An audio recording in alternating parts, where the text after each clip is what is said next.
semuanya, apa kabar? Balik lagi nih bareng aku di penjelasan singkat dan seru. Hari ini kita bakal bongkar satu rahasia penting. Gimana sih caranya kita bisa ngobrol sama teknologi? Yap, kita bakal kenalan sama yang namanya bahasa pemrograman populer. Tapi sebelumnya, mumpung lagi di bulan suci, buat teman-teman yang menjalankan, selamat menunaikan ibadah puasa ya. Sambil nunggu buka, pas banget kan? Kita bisa ngabuburit sambil nambah ilmu teknologi di sini, di MySense ID. Aku juga mau ngucapin makasih banyak buat kalian semua yang udah setia ngikutin dan belajar bareng di sini. Serius deh, aku seneng banget kita bisa lanjutin lagi petualangan kita buat ngulik dunia IT lebih dalam. Coba kita kilas balik dikit ya. Kalian masih ingat kan perjalanan kita? Kita mulai dari fondasi paling dasarnya dulu, yaitu soal database. Dari situ, kita lanjut ngebangun jembatannya, yaitu API. Terus, kita juga udah ngintip ke dapurnya internet buat cari tahu gimana sih cara kerja sebuah server. Dan, dari semua itu, di penjelasan terakhir kita sampai di satu kesimpulan penting. Kalau coding itu, intinya murni soal logika. Nah, jadi mikir kan? Kalau coding itu isinya logika, terus logika itu kita omonginnya atau kita tulisnya pakai bahasa apa biar komputer bisa ngerti? Nah, disinilah topik kita hari ini dimulai. Oke, jadi apa sih sebenarnya bahasa pemrograman itu? Gampangnya gini, itu adalah bahasa khusus yang kita pakai buat ngasih perintah ke komputer. Dan perintahnya itu harus super jelas, super tepat, nggak boleh ada salah paham sedikit pun. Biar makin kebayang, coba deh anggap komputer atau HP kamu itu robot super canggih. Dia ini pinter banget, tapi masalahnya dia nggak ngerti bahasa kita sehari-hari. Nah, bahasa pemrograman inilah yang jadi kamus dan aturan mainnya, biar kita bisa nyuruh si robot buat ngelakuin apa aja yang kita mau. Mungkin kamu nanya, terus kenapa ini penting banget buat aku? Gini deh, sadar nggak sadar, dunia kita sekarang tuh udah serba digital. Teknologi canggih kayak AI itu butuh banget programmer. Artinya apa? Peluang karir buat kamu tuh kebuka lebar banget.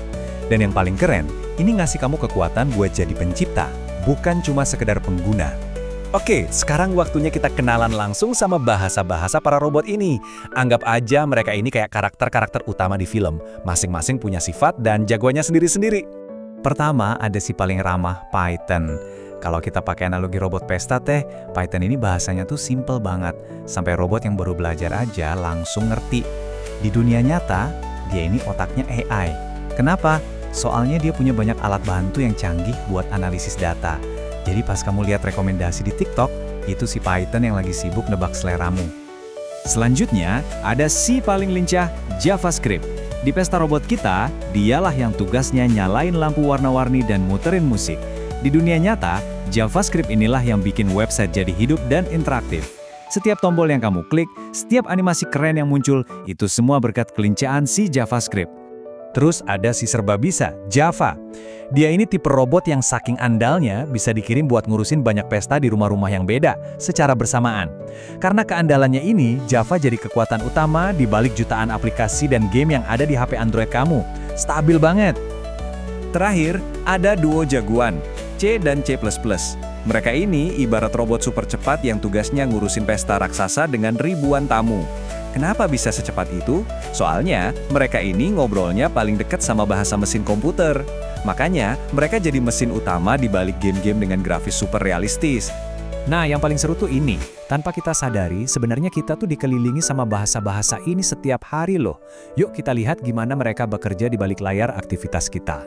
Coba deh bayangin, pas kamu lagi asik scroll YouTube dan lihat rekomendasi video, itu artinya si Python lagi bekerja. Terus, pas kamu klik tombol like di website, nah itu si lincah JavaScript lagi beraksi. Dan setiap kali kamu buka aplikasi favorit di HP Androidmu, kemungkinan besar itu adalah hasil kerja kerasnya si Java. Keren kan? Oke, sekarang kamu pasti nanya, terus kalau mau mulai, enaknya dari mana? Pertanyaan bagus.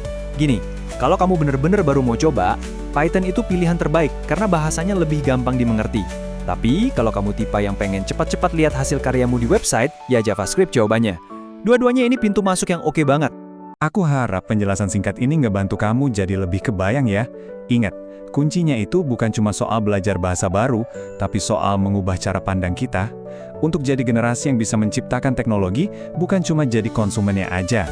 Kalau kamu suka cara belajar yang to the point dan seru kayak gini, jangan lupa buat terus pantengin penjelasan-penjelasan selanjutnya di sini ya, di channel MySense ID. Kita bakal terus bongkar rahasia dunia IT bareng-bareng. Jadi, ingat ya, semua teknologi canggih yang kita pakai tiap hari, itu semuanya dimulai dari barisan kode. Teknologi itu sekarang beneran ada di tangan kamu. Pertanyaannya, kamu siap jadi penciptanya? Sampai ketemu lagi di penjelasan berikutnya.